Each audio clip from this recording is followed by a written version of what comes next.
trophies are. Do it.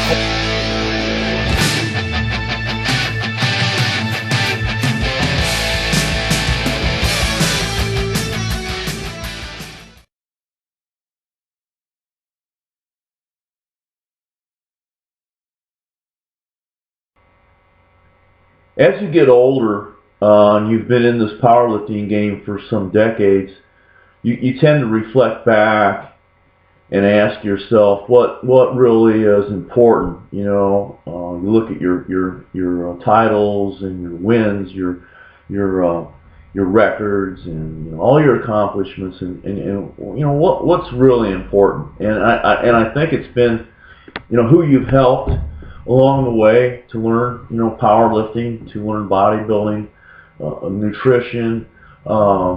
And it brings to mind Dr. Darrell Latch of Tuscola, Illinois, who was the owner of Sunlight Power Gym and Sunlight Power, powerlifting. And he passed away January 1st, 2013. And he started promoting competitions in 1985. And I believe I was at that first competition. I think it was at the Mattoon Mall in Mattoon, Illinois, which was called the Cross County Mall, and it was a bench press meet. And I can't quite remember if it was that meet or another one, but it was at that mall that he made an announcement. He said, "We're here today in the hopes that you'll do something today that'll make you feel good about yourself." And I never forgot that.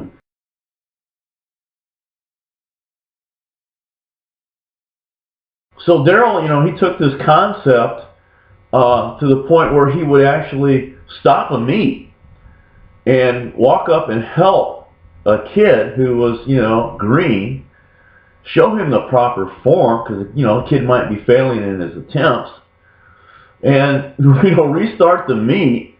And, he built this organization that way. And I thought about it, and I've run the numbers through my head, from 1985 until 2013, I think he's probably had about 25,000 people go through that organization, and I don't know if there's been an organization that big.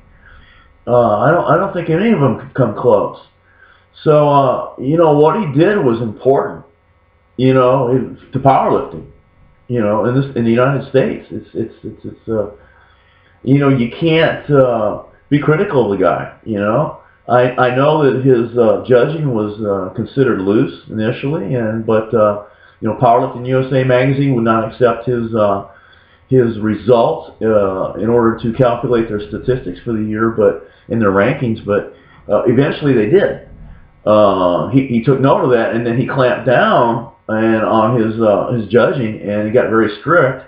I can remember holding deadlifts for 10, 15 seconds, and he's like, I've got to be tough on you. This is a world record, and it's going to have to count. We have to do this right so that the magazine accepts it. And I was eventually in the top 20 masters for the deadlift at 181. And it was worth it.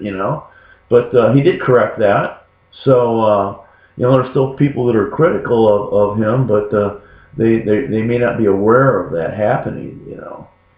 Some of the fondest memories I have are some of Darrell's meets, and he did the cross-county pull at the Cross-County Mall in Mattoon, Illinois for years and years, and it was every spring. It was my favorite meet.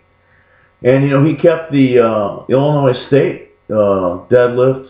Later on it was deadlift and bench press championships alive at the State Fair, the Illinois State Fair in Springfield. And he actually kept all his records from the beginning until the end. He had records. So, and then he took over the ANPPC, All Natural Physique and Power Conference, from a gentleman in New York. That was one of the oldest powerlifting organizations in the world. That started in 1984. He kept that alive.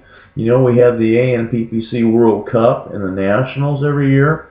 Now, I can't be 100% sure, but I would hazard to guess that Darrell Latch is the one that invented the two-man deadlift and the man and woman deadlift. And I know it started to spread around the country. So I don't know for sure, but he may be the one that started that. And it was kind of a little outlaw event we had after the actual meet. That's what it was. It was an outlaw event. It didn't really count, but I just think that maybe he's the one that invented that. So I'll give him credit for that. How's that? Here's a photo of Darrell Latch and Mark Craig performing the two-man deadlift at the 91 State Deadlift Championships at Springfield, Illinois.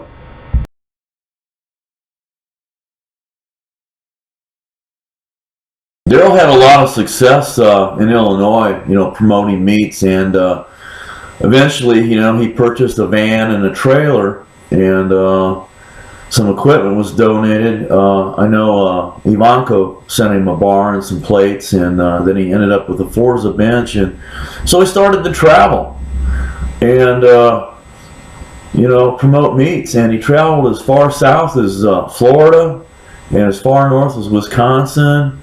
He was in Ohio, he was in Iowa, I think he was down in the Kentucky and Tennessee, and he told me at his zenith he had done 1 year 83 meets.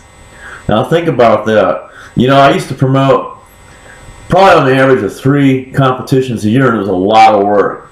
So can you imagine, with just his son as his crew, promoting 83 meets in 1 year, plus running his gym at home?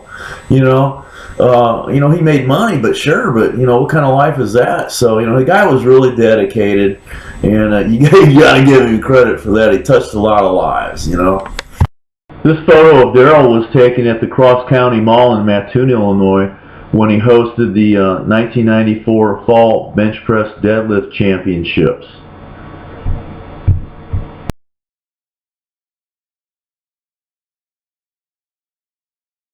When somebody passes away, we find out things about them that we didn't know. Now, we knew Darrell was a doctor, had a PhD, but listen to this. Listen to these degrees he's got here. It'll surprise you what he's got degrees in. He earned an associate's degree in agriculture from Wabash Valley College here in Illinois, a Bachelor of Science in Forestry from Southern Illinois University, and then he earned a Master of Arts degree from Scarrett College. And of course, we knew that he had the Master of Divinity degree from Vanderbilt, and then his doctorate in ministry from Vanderbilt. But I was amazed at the forestry degree. I don't know where that interest came from, but he did grow up in Southern Illinois on a farm, so that's probably why. So I hope everybody enjoyed this video and maybe learned a little something about Darrell Latch, or just learned about who Darrell Latch was. He, like I said, he touched a lot of lives, and he did a lot for powerlifting. I can't think of anybody that's done more.